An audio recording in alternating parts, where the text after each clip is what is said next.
We're working on the U760e, or it might be a 660, they're very similar. The 660 for the 6-cylinder, a little more power, baby. So here's what we got. We got this pump out. You're gonna get this pump out, and then you're gonna see in here, there's a couple clutches. So here's one clutch, we've got it partially assembled here. So we got that clutch assembled. Now I wanted to point something out. With dealing with this clutch, if you note, these clutches right here have these internal little teeth. They're going to spline to something. So we were kind of doing some research, and we found those are going to spline to this. So we took this apart, and what we found, those clutches are going to spline to this being the carrier. But it's more than that. It's actually the carrier, and look over here, it's the carrier to the underdrive planetary gear set.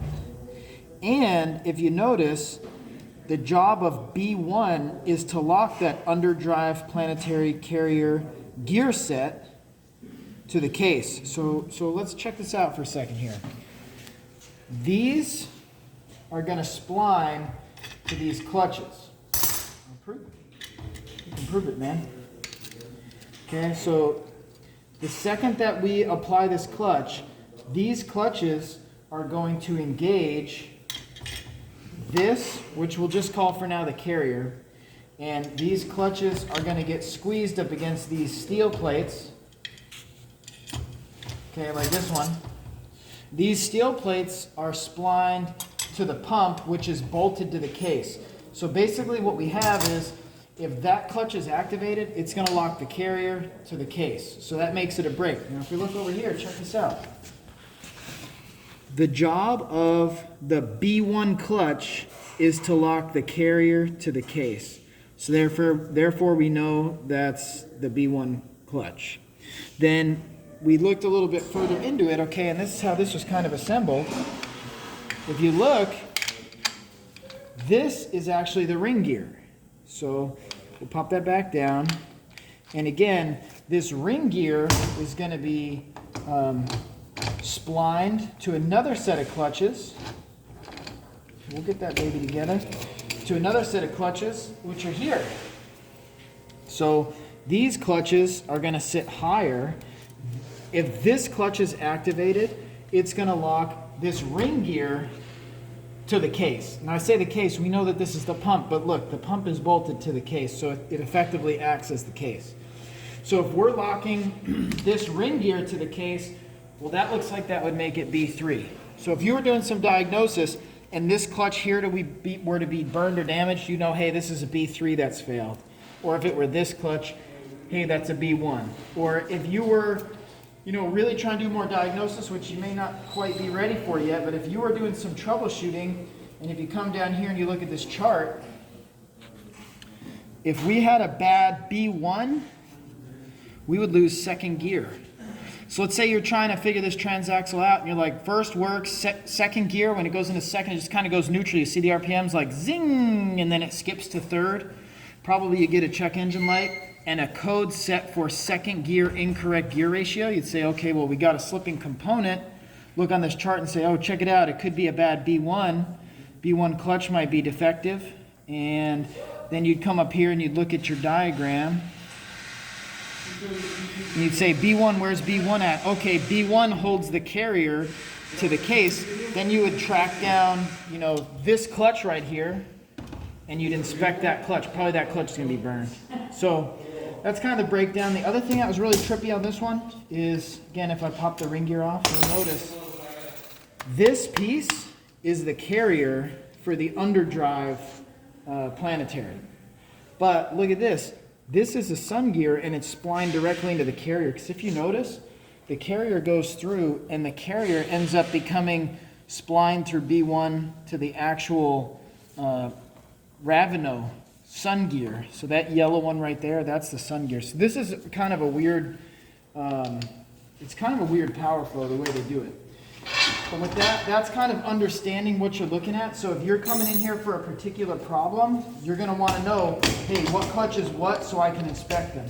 Now from here, we're going to take a break from this. We'll set this out of our way. And then we need to assemble this clutch. So far, all we've really done is we've done clutch, steel, right? So we'll do a clutch, we'll do a steel, and we find out exactly where it lines up. Typically, they'll only go in the right way. So you can see we can't put it together wrong. When it's in the right spot, it's just gonna drop. Boom! So no, but here's the thing. We know that we're gonna have to compress this. Now, I'm just too weak. We didn't have Senor Taco today, so I've had no huevos, which leaves me not strong enough. So let's take this, you carry that. I'm handing this to my best friend, Lynn. Here you go, Lynn. Okay, no owl, man. No owl, man. Let's take this over here. I'm gonna show you the janky tricks. Don't slip and trip and fall. I was slacking off in that chair. Wow, look at this here. Ding, ding, ding, ding. It does work though, check this out. We'll slide it right here. And then we need to pick what type of hold down tool we're gonna use. This is the big snap ring. Yep. Oh, and this snap ring's got a little locating end right here. Okay. Or we could put it over here. Yeah, we got. Okay. So from here, what I'd recommend doing is we could try to get the snap ring in at least part way. And you guys know those little red pry bars? Somebody go ahead and grab one, just in case I don't have no huevos today because we didn't get Senor Taco. Otherwise, we could use a regular flathead screwdriver for now. Oh. So I'm gonna get this snap ring down in place with my bare hands. Okay, but that's not far down enough. We need to get the second little groove. So here's the thing. This is not exactly what we want. We want the bearing splitter. Here it is, right behind us. We're gonna use this. Now, ideally you have a perfect special tool that's gonna make your dreams come true. In this case we don't, we're just getting it done here. So I'm gonna drop this bearing splitter right here. It's just gonna catch that upper plate. Use this, stack them up here. This one here. All right. Now I could keep trying, and I see students, sometimes they're able to get it, but then they're worn out for the day because they wasted all their effort because they didn't know about this tool. Okay, so I built this little stack up, and then there's a little key to put in here. There should be a little Allen key. Everybody see any little Allen? Little tiny Allen key. Allen. Unbelievable, Allen! Otherwise we might use this. So I'm gonna just kind of line this up to a hole. And then my whole job, right, I'm just using my foot right here. Check my foot out right here. Okay, and I'm just, as I step on this, it's gonna compress that piston. Get a nice close-up look here.